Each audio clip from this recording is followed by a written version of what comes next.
Hey, this is David Hayter. You may know me as the screenwriter of films like X-Men, X-Men 2, and Watchmen, but you probably know me best as the voice of Solid Snake from Metal Gear Solid. And you're listening to Hawaii's #1 podcast, the Kasanova Podcast. Kept you waiting, huh?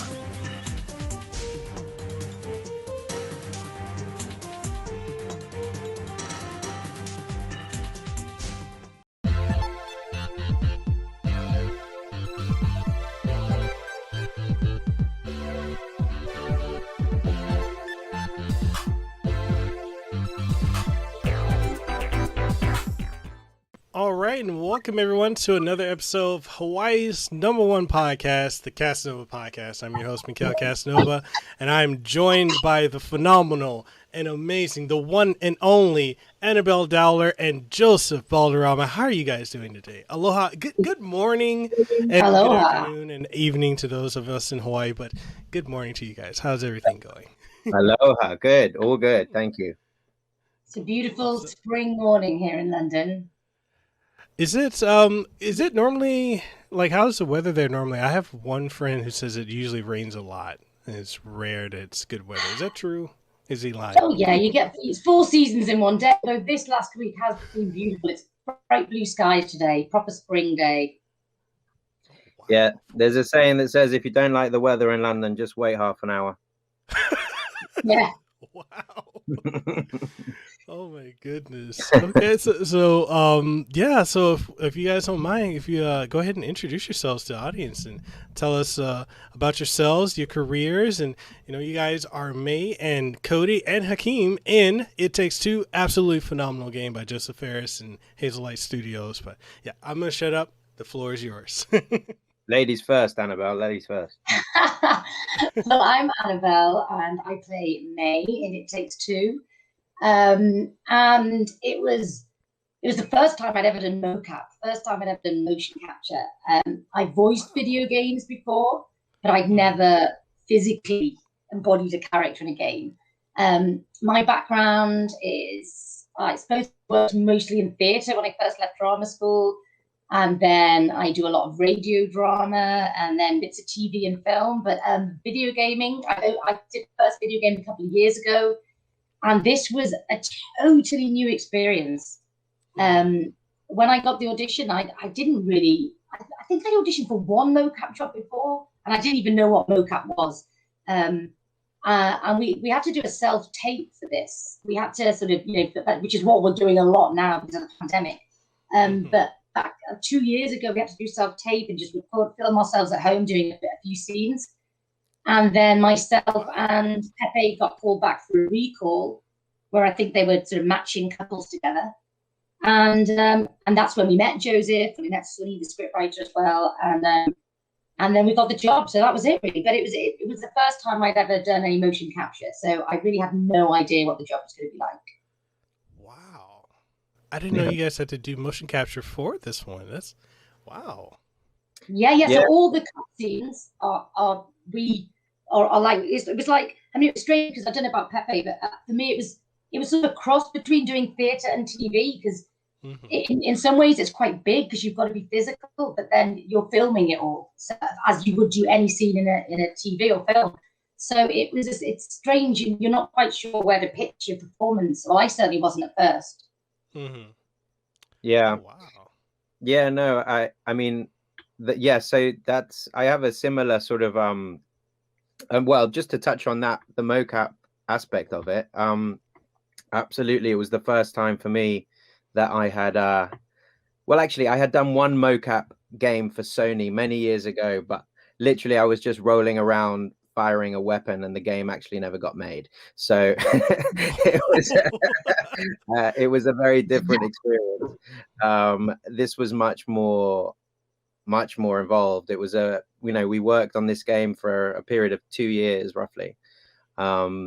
In fact, I remember the first day filming very well because it was my son's 3rd birthday and I had to leave him, and it was crushing.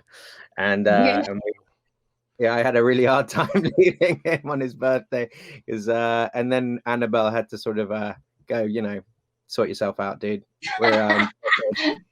we're in Stockholm, live a little. And so and then that was the beginning of, a 2-year process with me and Annabelle in very flattering outfits, rolling around the Hazelight studio. But yeah, so me and Annabelle did all the mocap for, Cody and May at the beginning of the game when they're real humans, and then for the majority of the game when they become the dolls and then turn back into humans at the end.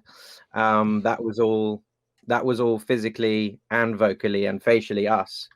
Obviously when we became the dolls, the animators did what they did, but it was I did my backflips. I did my backflips. I don't know about you. Yeah.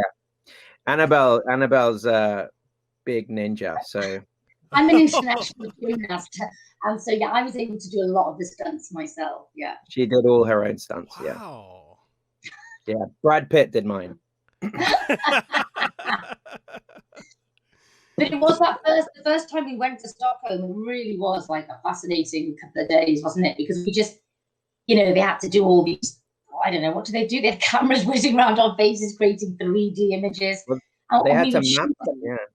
It was very... They had to map our faces. Do you remember that? Yeah. That sort of...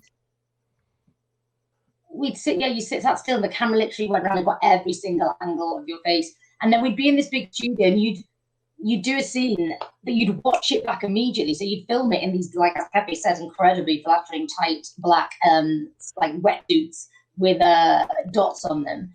But then you'd watch it back straight away on the big screen, and you'd see yourself as May and Cody, not in in a proper character, whatever. And that was incredibly useful because you could see what worked physically. You could see if you needed to be bigger or what movements made sense or didn't. And so it was different than anything I'd ever done. I mean, personally, I found it the most certainly in terms of working in a kind of tech media sort of context, like TV and film and so on, it was so much more creative because of what Annabelle just said, that you could, it was basically, also it was so stripped back, so it's just me and Annabelle and Joseph, because Joseph mocapped the body of Hakim and I put the voice of Hakim on later. So the three of us, and whomever, there was also other actors like Philip and Alexandra, who did a lot of the mocap of the bodies of the other characters. So it would just be us and whomever else. And so it was very stripped back, and it was actually quite I think that's why Annabelle's correct to say that it's a bit like theatre, because it was just us. There was no, there was obviously a team there, but they weren't really physically with us much. So it felt very personal and very organic in that sense. And it was super fast, wasn't it, as well? I mean, if you're doing film or TV, you do a scene, you might do 30 takes, then you'll be sat in your trailer waiting around for hours. With this, we did 2 takes, 3 takes, and then boom, next scene. And there's no costume changes, obviously. So it was, the days were exhausting but fun. But it was full on, wasn't it? It was. Yeah, I mean, we would be averaging 30 pages of dialogue over 3 days, which in a film and TV context, you'd be lucky to do that in 2 or 3 months. It was incredibly efficient on that level. Obviously, the amount of work that went in before us and then after us was, that's where they make up for it in terms of how long it takes to produce a game. But so it ends up being round about the same as a film or a TV program sometimes. But, in terms of our exposure in it, we were, our work was, it was like efficiency personified. Wow. Yeah. It was pretty crazy. It was pretty crazy and full on, because like Annabelle says, you don't go and rest in your trailer for while they set up the next thing. It was like, okay, right, we've done that scene. And by the end of it, we shot basically a feature film. I think there was, there was well over an hour and a half of cutscenes. Yeah. I think there's even more than that. Yeah. Yeah, no, I think it was more. And we get the script, only get the script often a couple of days before we flew out to Stockholm. So we'd be learning at the hotel the night before. We'd be learning just as soon as moving on to scenes, we'd be learning stuff. I mean, that was really nice as well, because we got to know Joseph so well and Sunny, and because they're not native British American, you know, they're writing in a language foreign to them. They did have one of the guys, the sound guys, is Americans, and he would script edit as well. But we were able to import a lot and change words and change to make it sound more natural, which was nice, wasn't it? Yeah, and we got to improvise quite a bit. So it was that's again, that added to the organic kind of flavor than the relationship.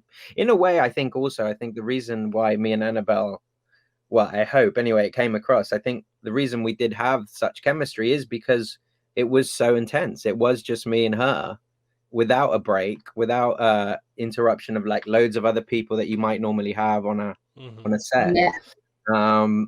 So it was we also, which you never do in film and TV, we shot in sequence.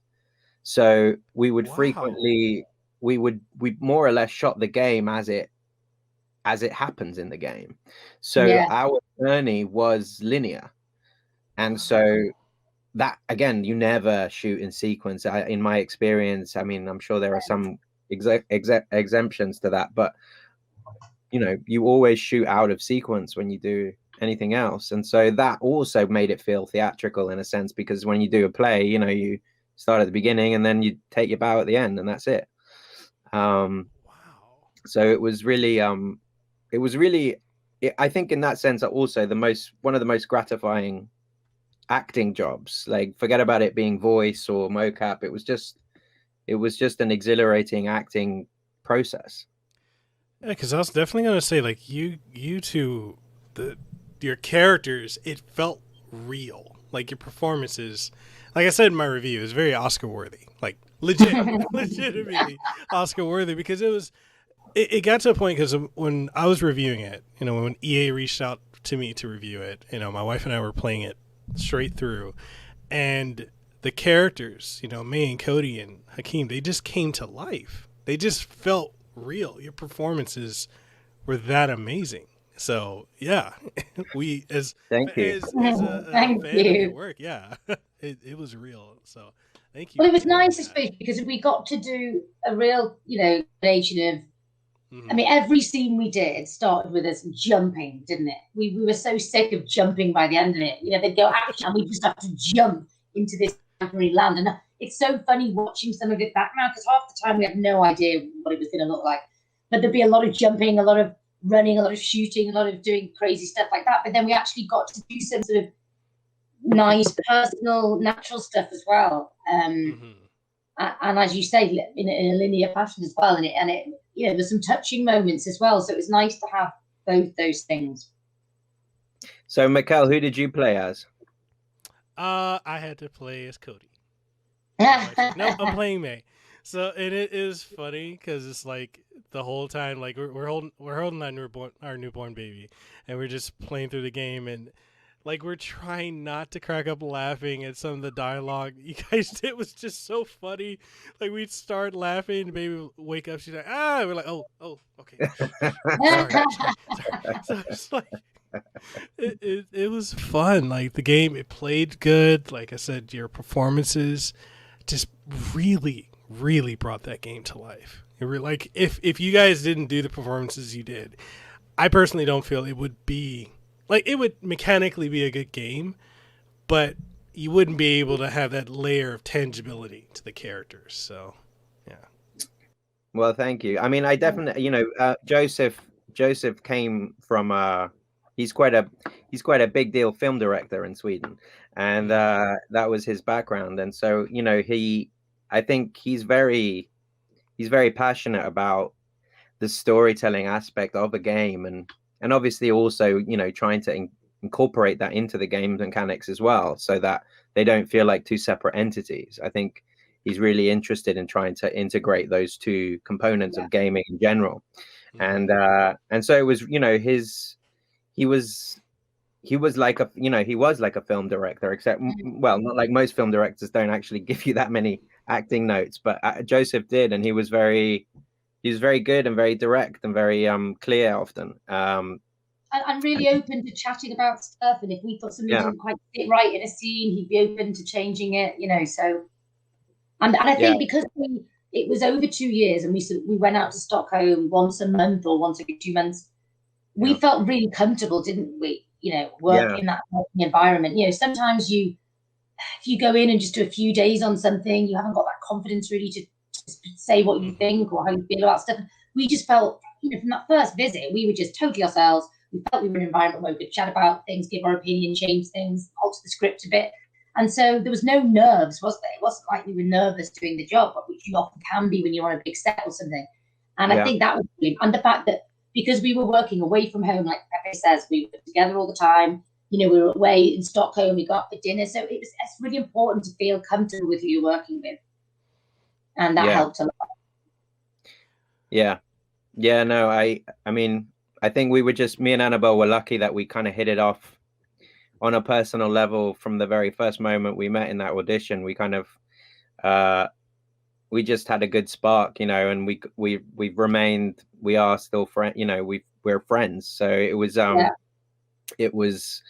it was a really kind of amazing. Well, it would have been a pretty miserable job if we hadn't got on. Do you know what I mean? Can you imagine?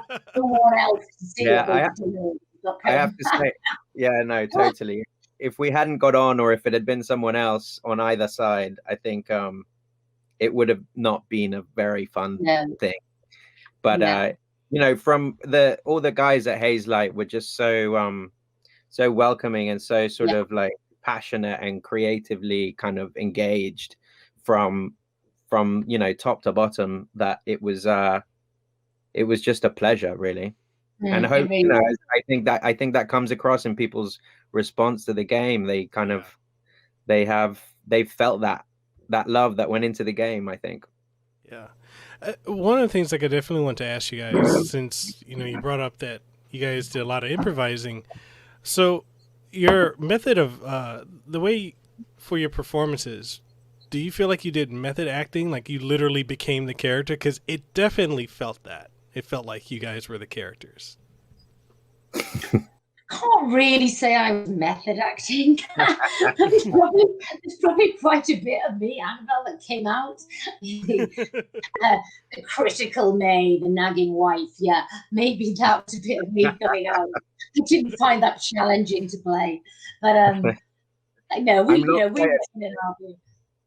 I don't think I was playing you American anyway, weren't you? So I mean, yeah.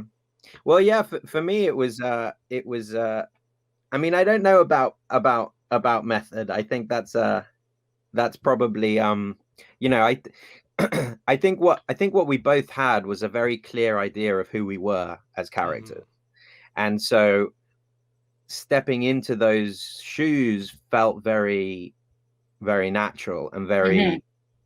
Just very comfortable. It was like putting on a pair of slippers. I think we both knew those characters, certainly by the end of it, so well that, you could be running on, throw your suit on, and then you were there doing it. It didn't require the sort of, the method aspect, because we were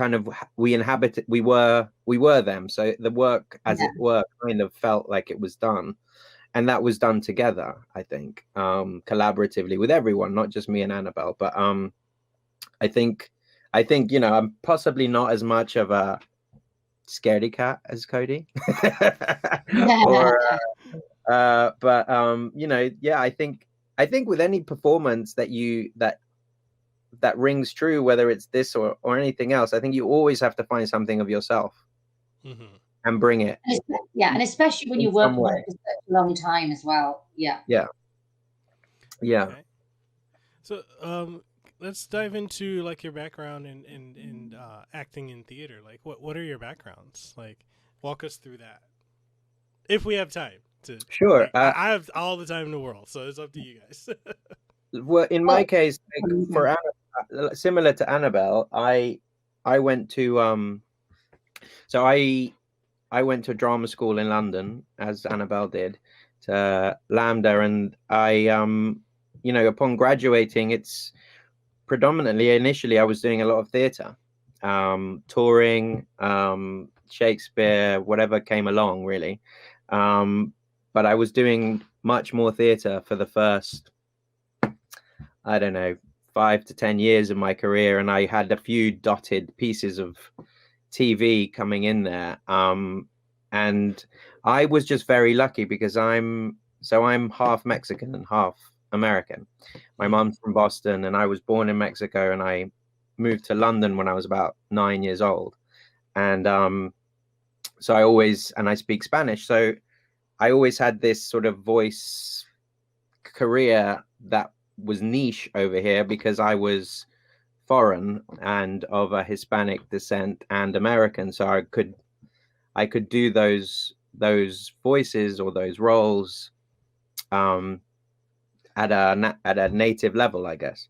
Mm-hmm. And so that always gave me an in the voiceover world, which is kind of, as an actor, when we first trained, I don't know if you agree, Annabelle, you've had a much grander career, certainly in radio, than I have, but it was always something actors wanted to get into, was voiceover work, because it was something that could, well, the way you used to look at it was something that you could supplement your acting, you know, and it was obviously better than going to work in a restaurant or whatever. So, but it was always slightly mystical and, like, you know, impenetrable in a sense.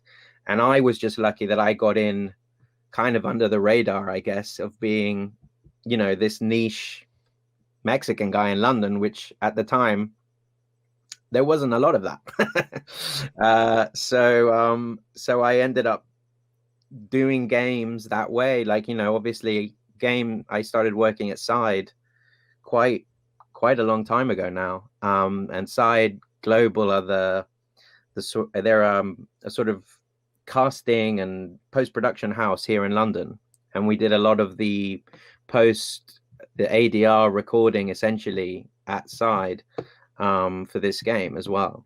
And they have been very good to me, and Annabelle's worked with them as well in the past. And so I ended up working on a lot of computer games, but kind of similarly to Annabelle, I didn't actually do mocap until really properly until this one. But that was my background. I've done certainly a lot of radio and, you know, audio books, and my voiceover career now is like one of the funnest things that I do. You know, it's so liberating, because it's not about, you know, what you look like or what people perceive you to be. It's what you sound like. And you know, in this game, I was really fortunate that I was able to tap into both of my heritages in the game. You know, Cody being American, and Hakim, although maybe people don't really know that he's supposed to be Hispanic, but he is.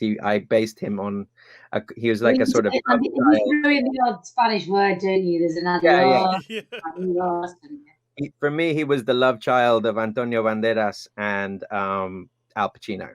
And,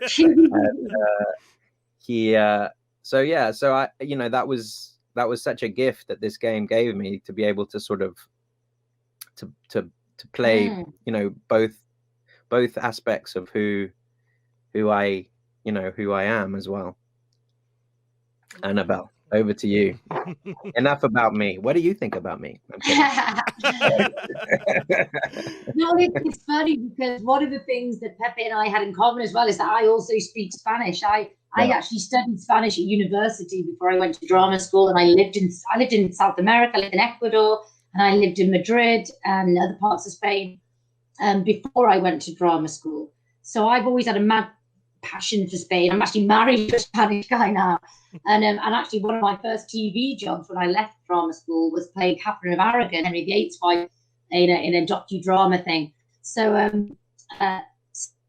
we were able to use Spanish like a secret language. We should have used it more, Pepe, and stop talking with everyone, dipping into Spanish. But no, so I did Spanish and drama at university, and then I lived in Spain for a couple of years, and I worked in a theatre company there. Mm-hmm. And I loved Spain, and I loved being in this theatre company, but I realised it was going to be pretty limiting, me staying in Spain.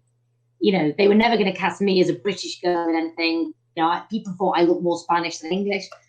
So I came back to England and went to drama school, because also I had no idea about what worked in Britain. I didn't have any contacts. I didn't know casting directors or agents. And one of the reasons I wanted go to drama school, even though I'd worked professionally in Spain, was to have exposure to agents, to casting directors, and that's what drama school did for me, as well as being a very fun time. And learning a lot. It gave, you do a showcase when you leave drama school, and luckily I got theatre work from that straight away. So like Pepe, I worked in theatre predominantly, and then started getting bits of TV. And I was also very lucky to get into, there's a lot of radio drama in England. BBC do a lot of radio drama, Pepe does loads. And I was part of the BBC radio rep for a while, which is when you get all sorts of different dramas, comedies, you're doing different voices, different accents all the time. And I also got a part as a regular character in a long-running soap opera, I suppose it is. It's a radio series called The Archers, which is on the BBC. It's been going for like 70 years now. It's the longest running soap opera. It's the longest running soap opera in the world. Yeah. Like pre-pandemic, it was on 6 nights, like 12 minutes a day. It's set in rural England. And I played a character in that for 21 years. So I still do that. And that's been a fantastic job because you can fit it in around other work. So yes, and actually one of the other great things to add to what Pepe was saying about doing foreign radio is that it's one of the jobs in this pandemic, in lockdown, the industry just shut down. TV show stopping, drama.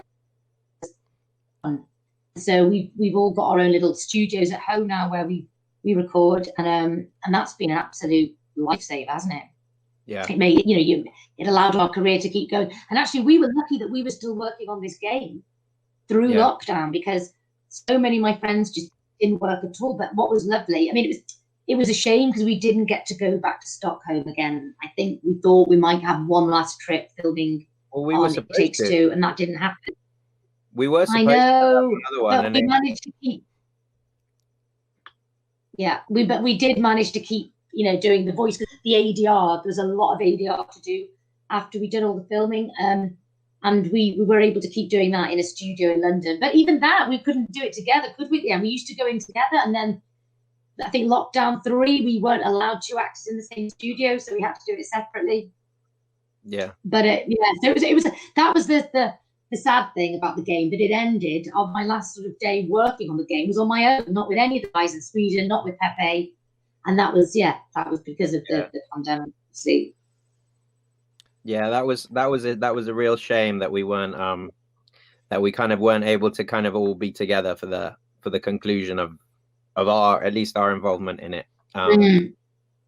Yeah, that was a shame.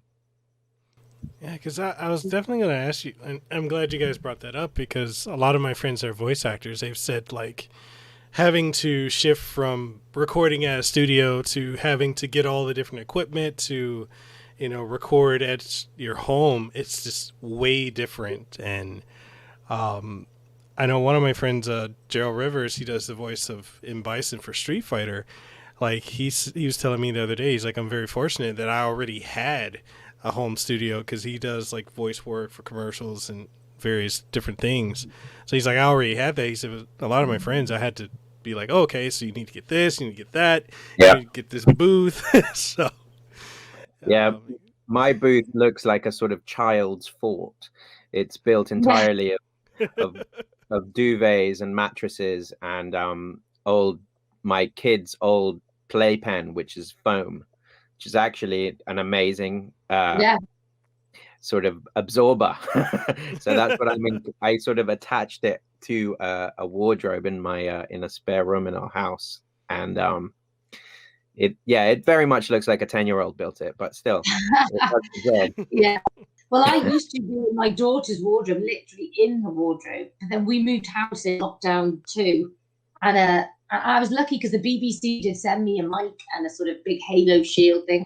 But I've got it in here behind me. But then I also have like a toddler mattress, and I've got a duvet here. It's all in the corner of this little spare room. And actually, it's been fine. The only time it wasn't fine is when I went to we spent the summer in Spain, and I begged the BBC to let me record from Spain rather than having to fly back to record from my daughter's wardrobe in London. And they said, yeah, that was not easy.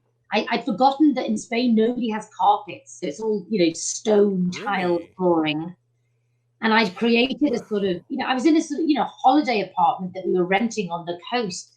And there was an incredibly noisy Spanish family, about 7 children having a too long dinner and lunch, and that was not easy. And I'm, clunking footsteps and children crying. And I'm trying to go upstairs and knock and explain in Spanish that I'm recording a soap opera on the radio for the BBC. I mean, these people have, no idea. Anyway, that was quite intense. So, I mean, I'm looking forward to getting back into studios again. And a lot of studios are opened up now. So, but I think a lot of them will carry on doing it from home just because it's easy. If it's a quick job, they don't, they're happy for you to do it from home still. Yeah. My first in the booth job in lockdown. I like how you're like they're all like sequels to lockdowns, Annabelle. Lockdown in the original Lockdown movie, back in March last year. My first job was an audio book, and I remember I was so like happy that I just had something to do, but then I didn't. It was the most depressing book. It was about this dystopian future where like basically the human race became cannibals and all the animals in the world died of this virus. And I was sitting there and going, oh, this is not where I want to be doing right now. And as the world felt like it was, crumbling around us all, there I was reading this novel, which was all a very good novel and everything, but it was really quite dark. And there I was in this cupboard for hours a day reading this very dark material, feeling with added pressure of the fact that you've got 2 small children. I mean, I was homeschooling my 2 kids as well, and that was a flipping nightmare. I had to put signs up everywhere just saying, be quiet, I'm recording for the BBC, to keep the kids away, because that was the worst thing. You couldn't just concentrate on your performance. You were so tense that children were going to come running in or screaming or need help with their fractions or whatever. It was not a relaxed situation.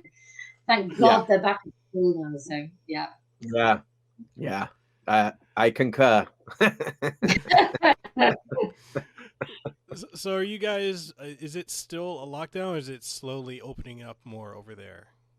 It opened up last week. The shops opened again. Pubs are open for outdoor eating, the outdoor drinking only.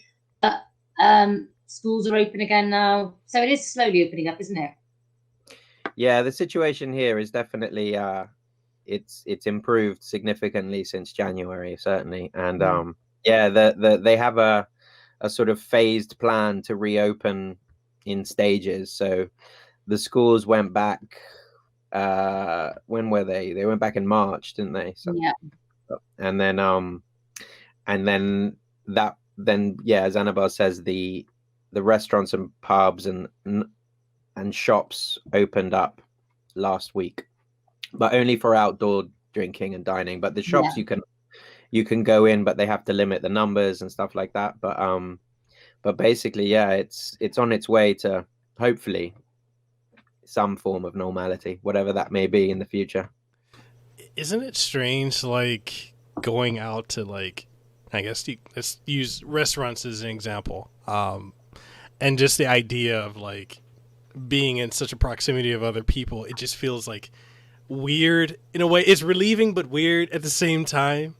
I mean, I haven't been to a restaurant for over a year, apart from actually weirdly when we went to Sweden, where it was like going back in time, because in Sweden they basically haven't done anything. What? No one was wearing masks. No masks. Nothing. Wow. Nothing. So Sweden are they're like the Brazil of the Northern Hemisphere, except they haven't like had the terrible disaster that Brazil have had, because they've sort of made suggestions of what people should do, and a lot of people paid attention, but basically nothing throughout this last year ever closed in Sweden. I know. It just, and when we went the last time we went to the last recording we did on the game, October, wasn't it? Yeah, it was like September, October time, and me and Annabelle had already had 6 months of pretty intense lockdown, like full lockdown. Yeah. And we were both really freaked out, like how, you know, no Relaxed one everyone wearing was. masks, the restaurants were open, and we were both like, this feels so weird. Like we couldn't It really quite did feel like a parallel universe. Yeah. get our heads around it, to be honest. It was kind of insane. So I mean, I had a voiceover last week in town. Last week. And I started to freak out just walking down the street, because Oxford Street was packed like it used to be.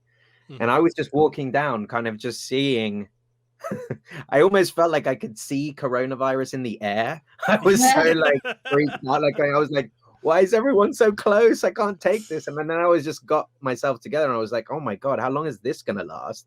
That I'm going to feel so like uncomfortable in large Have you had groups your of vaccine people. yet? I have had one shot, yeah. So have I, yeah. And even with that though, I wasn't like, nah, it's cool. I was like still It's freaking still out. weird. Yeah. It was odd. Like I think going to crowded places is going to take a while before that doesn't feel Yeah. weird. Yeah. I know for my wife and I, so we live on Oahu, so we're in Honolulu, literally 2 minutes away from Waikiki, and so we've gone through 7 lockdowns. Oh wow. Out here in just in Honolulu, because the cases, they'll spike, and then the governor's like, okay, lockdown, okay, you can reopen, lockdown. Like it's like musical And what's chairs, the situation at the moment? Right now it's back. It's almost fully back open. We just got tourists back in, which was so weird. We usually go to Waikiki, just like a lot of people's like, oh, you live in Hawaii, you go to Waikiki all the time. No, locals do not go to Waikiki. We only go to Waikiki if it's, to take our tourist friends or whatever. But we locals rarely go to Waikiki. So we usually go there just to get ramen, because it's a really good ramen shop. And so when we went there, it's lately been just a ghost town. But then when we went there like a week ago, all the tourists were there, and we're like, oh my God. It's like, because Waikiki is usually always bustling. Like it's always packed. There's so many people there. And then for about 7-8 months, it was just dead. It was like a ghost town. And now all those people are back, and we're like, okay. Yeah. Ain't nobody's social distancing, and I'm like, okay, even though we got our shots, we're still kind of paranoid. Yeah, Yeah. it's weird. I think it's going to take a while for that normality to actually sink in. To sort of, I think as well, just because, like you say, I mean, we haven't had quite as much flip flop, but we've had quite a fair bit of flip flop of opening and closing, and it seems like, it's still not a done deal. Like they've done a really good job here with the vaccination program, but it feels like even though we're coming up to nearly 70% of the population being vaccinated here, which is huge, but it just always feels like, but one of these mutants gonna come and like render it all useless. So it just feels like it's all very precarious until a bit more time passes with the situation remaining kind of under control, really. And it just feels weird. We got so used to not hugging people, not shaking hands with people. Oh yeah. I just when's that happen? Like that.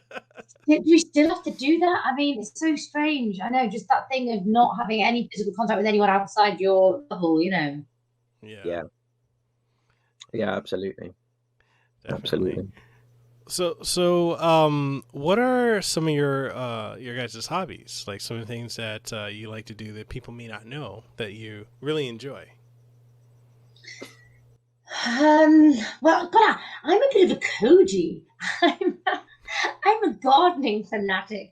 No, I just moved to a new house, and I get this addiction once a year where I cannot stop buying plants, and my addiction is crept up in the last few weeks. So I at the moment I cannot stop going to plant stalls and garden centres, we moved house, and this new garden, I had this gorgeous mature garden in our last place, and I've moved into this one where there's literally one rose shrub or something, and I'm going crazy. I can't spend the joint account money. I have to just spend my own money because I'm spending so much on plants now. So I'm even keeping myself up this afternoon. It's like a little indulgence, and I'm so excited when I find a new plant stall I didn't know about before. So no, I actually do turn into a bit of a gardening freak between sort of March and October every year, and then then the hobby. Don't forget your knitting. Your knitting. Oh, my knitting. Oh yes, I do. Well, that's another. They're all seasonal sort of passions. And then I knit, and I've even sold some of my knitwear. I mean, we're not talking big things. We're talking little simple neck nuzzlers. Very nice. I'm still waiting for mine. Yeah. You'll have to wait till the winter. I don't knit in the summer. I don't do summer knitting. No. And I play tennis, actually. I'm so lazy with exercise. I hate going to the gym. I've never been a gym member. I do love tennis, and I've started playing again recently because that's one of the things we've been allowed to play tennis again now. So that's been great. So we should play, Annabelle. Yeah, we should. We definitely need to play. Maybe we could play as May and Cody. Yeah, I sort of think I'd kick your ass as May playing Cody. I can't imagine Cody's that good at the net. Imagine he's very good twice. I don't know. But classic May. No, we could. We definitely should play. But I'm a bit scared you'd be super competitive. Yeah. I might have to just give you the odd point because and let you win in the end because I just wouldn't want it to be awkward between us, Wow. Okay. It's on. It's on, May. Oh, it's on. The rematch of all rematches. Oh yeah. Actually, we need there to be a sequel. I keep saying to my kids, "There's going to be It Takes Two 2. There's going to be a sequel." Because your kids really are into the game, aren't they? They finished it yesterday. Oh my God, they're bereft. I kept trying to eke it out. They were obsessed with it, and I couldn't get them off it. And we've just finished the Easter holidays, 2.5 week break here. My kids have only gone back to school today, and I kept saying, "No, you're not allowed to do any It Takes Two today," because I was like, "Oh my God, they're in the nightclub," and I was like, I don't know how much gameplay there is or how good you're going to be at the next level, but I think there's only a few more scenes, and they'd be playing it, and I couldn't. Obviously, I wasn't going to sit and watch them play 30 hours. So I'd be doing other stuff. But whenever was a scene, they'd be like, "Mummy, scene!" Because we'd obviously not seen any of the cutscenes. And sometimes I'd video them and send them to Pepe because his kids are too young to play it. Yeah. It's super cool. There's and who, by the way, I can't remember. I don't think I've asked you, who do they play as? Yeah, my daughter Alma played as me and Alberto played you. But he says now he wants to play with one of his mates, but be May, and so do it from the other. Yeah, I think basically from what I've heard, and do you think there's well, what became very evident anyway when we were filming it was clear that you were going to get all the best mechanics, and Cody was going to get all right ones. And as it went on, clearly May has much cooler stuff than Cody, which I think is absolutely ridiculous. Yeah, unbelievable. Yeah. Even though I didn't get, that's what's been funny watching some of the game back. When we were filming, we just had these sort of cardboard box guns we were just holding. It looked like a child had made it in a play group or something. There was one weapon, I can't remember which one it was, that Annabelle had or that May had, but they'd made this sword or this sort of piece of cardboard for the purposes of mocap, because you've got to have something to hold so that when they do the animation it looks like you're holding something. And this thing was literally 3 times the size of Annabelle. Annabelle is a diminutive petite flower, and it's she literally was trying to wield it, and I swear to God it was twice her size. It was the most hilarious thing you've ever seen. It's in the game a lot, isn't it? Yeah, that was funny. was like, so how does this work? Was it go that way, this way? And it was just really So cumbersome. unnatural, isn't it? Yeah. Yeah. So Joseph, what are some of your hobbies? My hobbies. So I have a 2-year-old and a 5-year-old. So They are your hobbies. my windows of time for hobbies have extinguished into a distant memory, unfortunately.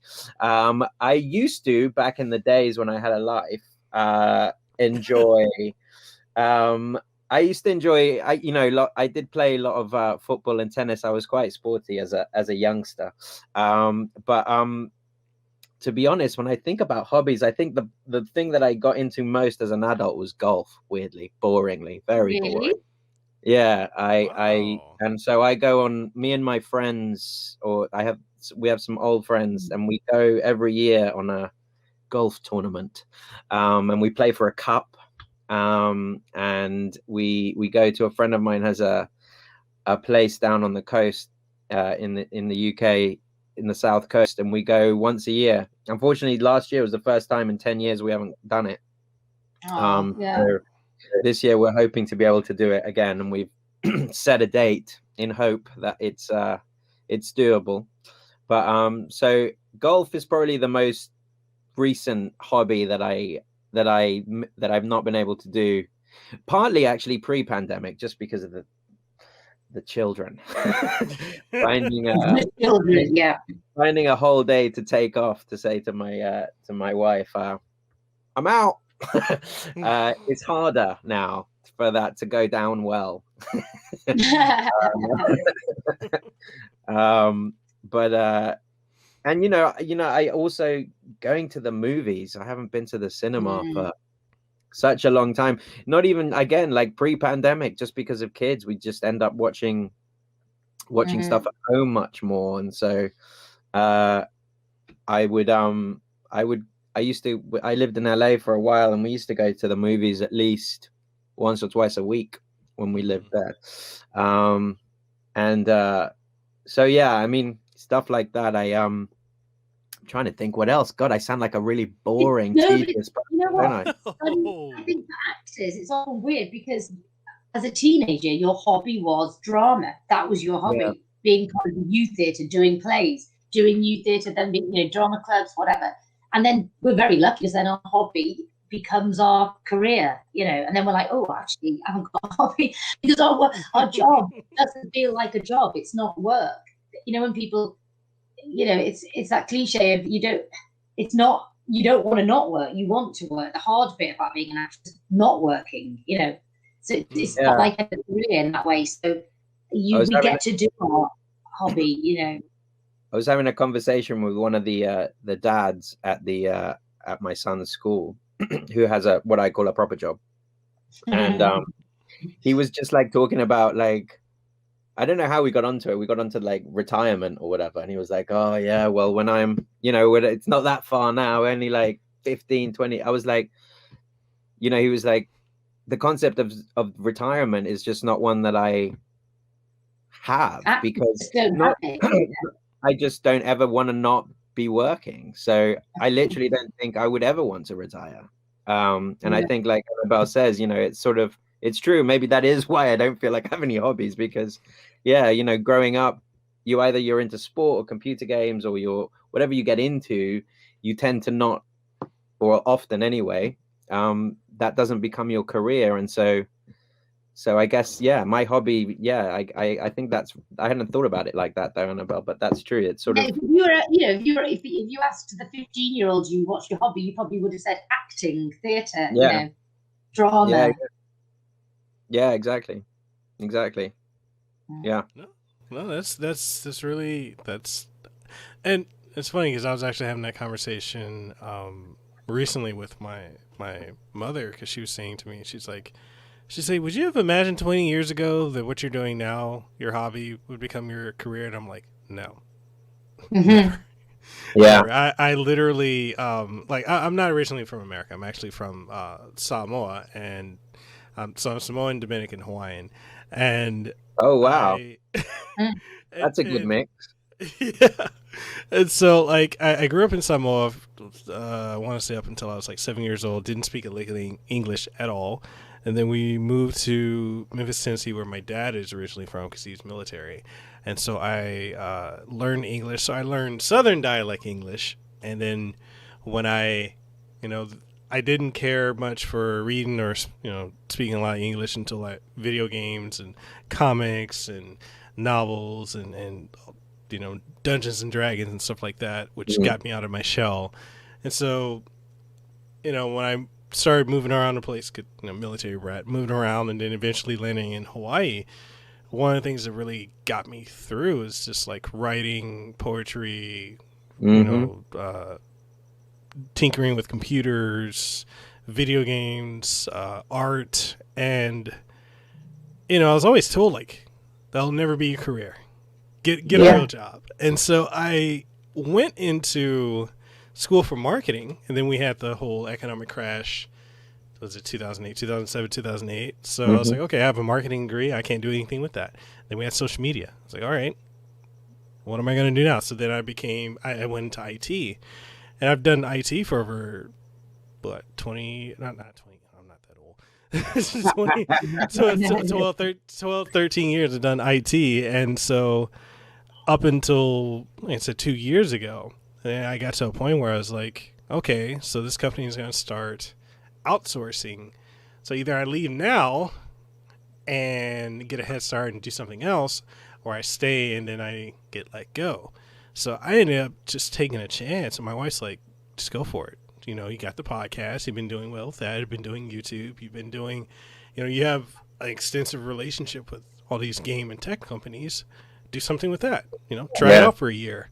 So I literally tried it for a year, and I was like, I don't think I can go back. And then especially since we just had our daughter, I'm like, the time I get with her, like just seeing her grow from from when she was born to a month, I'm like, oh, you're such a chunky baby now. You eat so much. It's like, I feel like if I was working my IT job where I was doing 15 hours a day, 6 or 7 days a week. Yeah, you miss out on so much. Yeah.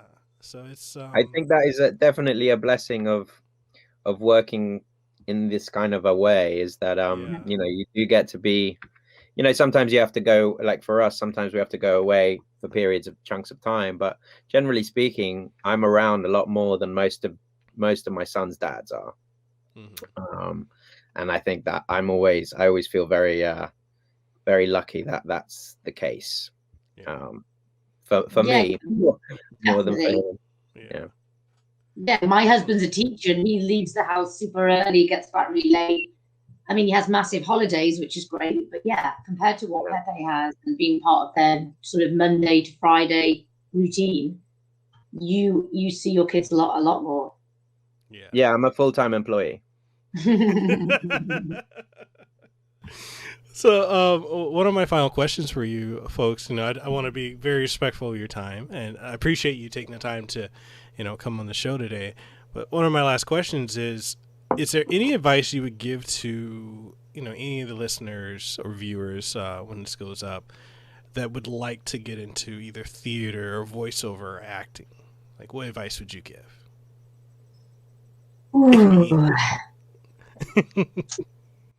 Don't do it. Have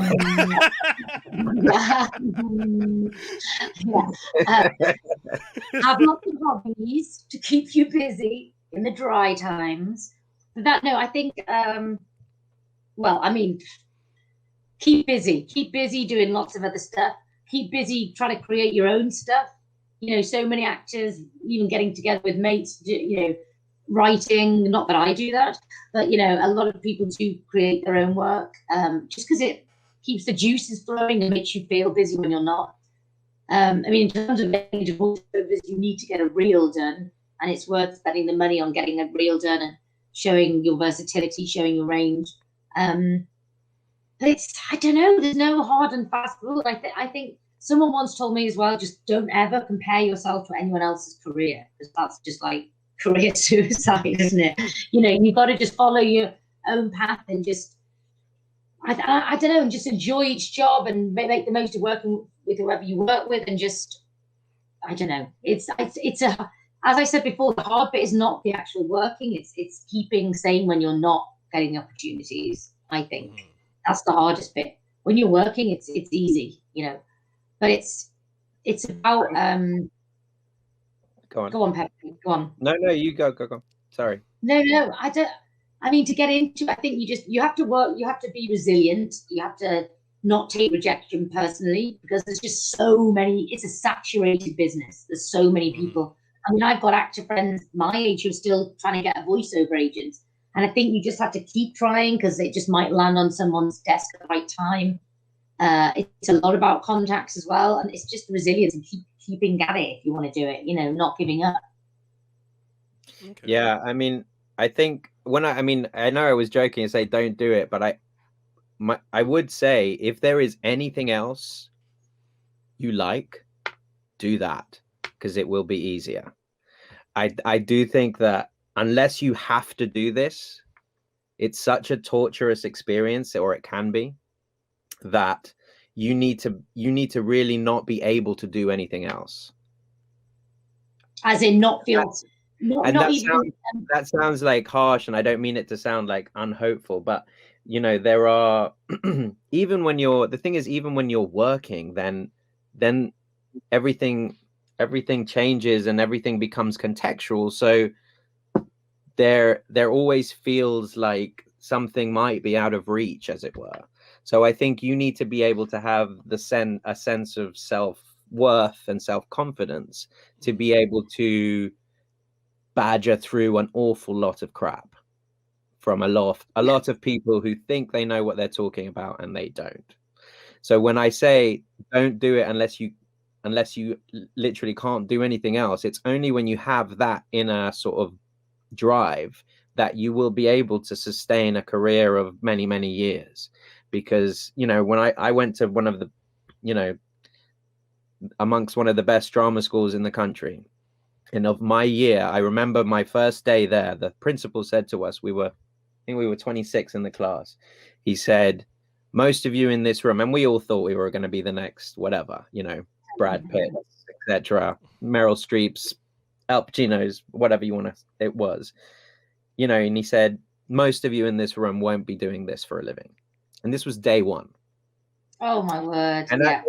at the time, I was like, damn, that's harsh. Obviously, I was thinking it's not going to be me, and but, you know, there's been lots of moments, and you know, at my theatre class, I would say maybe 20% of us, maybe, are still doing it.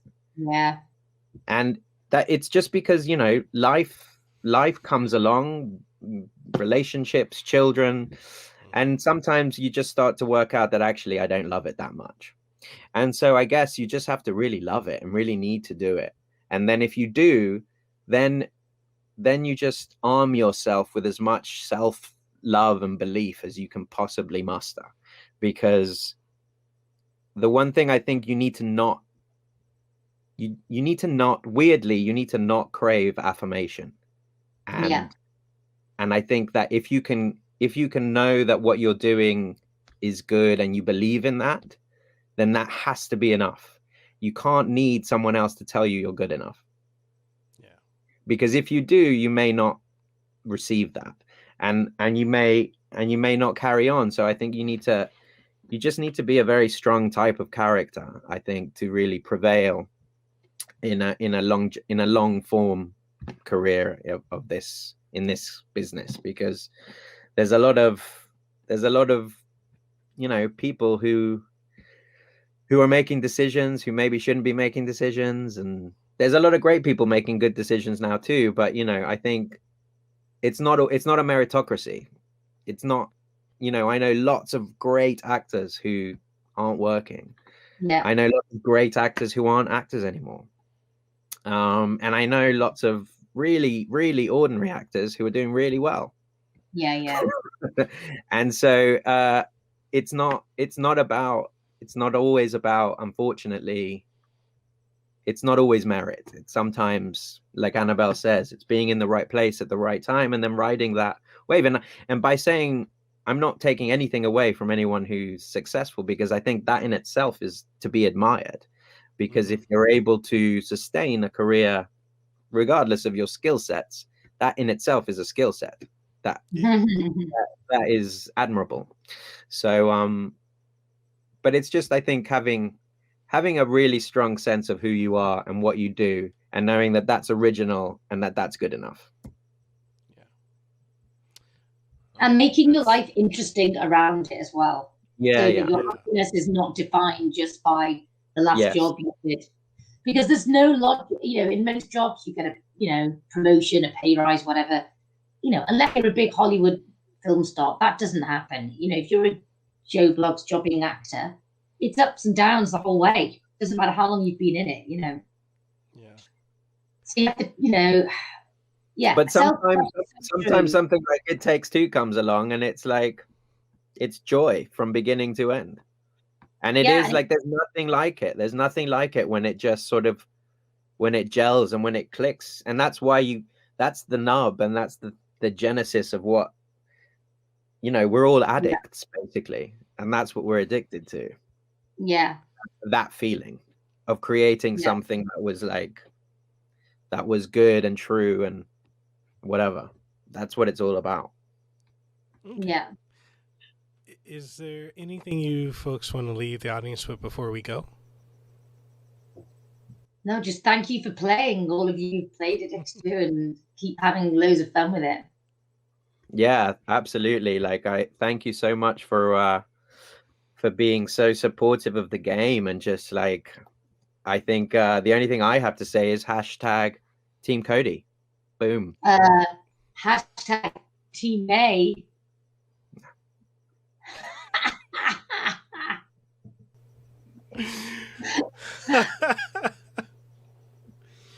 Oh, well, it's been an absolute honor having you both on here, and I'd love to have you both on again.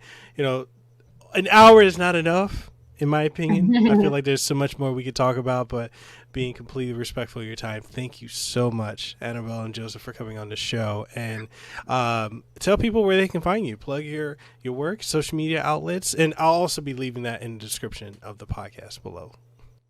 Thank you so much. Nice to chat to you. Thanks, Mikhail. That was great. It was lovely talking to you. I wish I was in Hawaii right now, I have to say. So do I, yeah. Well, we only have 3 temperatures here. I like to tell people it's hot, hot, and hotter. And then in all 3 temperatures, it's always raining. And it's so weird because this happens in Samoa and Tonga too, but it'll rain and you'll look up, there's no overcast, there's no clouds, it's clear sunny skies, and it's pouring. And you're looking up like, really? So it's weird, especially lately. We've had such weird weather. Like within the span of an hour, it'll be windy and cold, and then within 10 minutes, it's pouring rain. Like it'll just whoosh, you'll hear the rain coming down, and then it'll stop. It'll be hot, and then you'll hear the birds, and it's windy all over again. I'm like, make up your mind, weather. Can I go to the beach or no? Like, I'd like to surf today. Anyway. Well, I hope I get the opportunity to come out there one day. Definitely. And we'll go golfing because I also play golf as well. So. Nice. That's a date, baby. That's a date. So with this episode wrapping up, you'll be able to, for those who are listening, you'll be able to find this episode of the Kasanova Podcast on all major podcasting outlets, from Amazon Music, Pandora, Spotify, iHeartRadio, Apple Music, Google Podcasts, Apple Podcasts, and coming soon to Podcast One. And with that being said, Annabelle, Joseph, thank you so much for coming on the show. And people, make sure you go and follow them on social media. Whichever team #Cody or team #May, whichever you want. Let us know in the description and with the feedback. And with that being said, we're signing out. You all have a blessed one. You too, Mikhail. Bye-bye. Thank you. Thank you so much for tuning into this episode. I hope it was informative, engaging, and you enjoyed it. And if you did, make sure you go ahead and leave a rating and a review. It greatly helps out the podcast and helps the platforms that we're on go ahead and promote us more so that more people can check it out.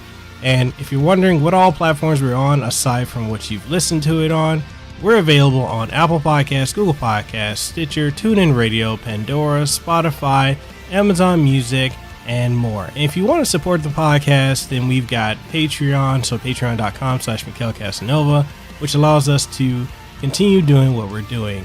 If you're looking for this in video format, we're also available on twitch.tv/Mekel Kasanova, as well as youtube.com/Mekel Kasanova. So with all that being said, I'll catch you on the next episode of Hawaii's #1 podcast and the #1 podcast in the Pacific, the Kasanova Podcast. You have a great day, and I'll see you on the next one.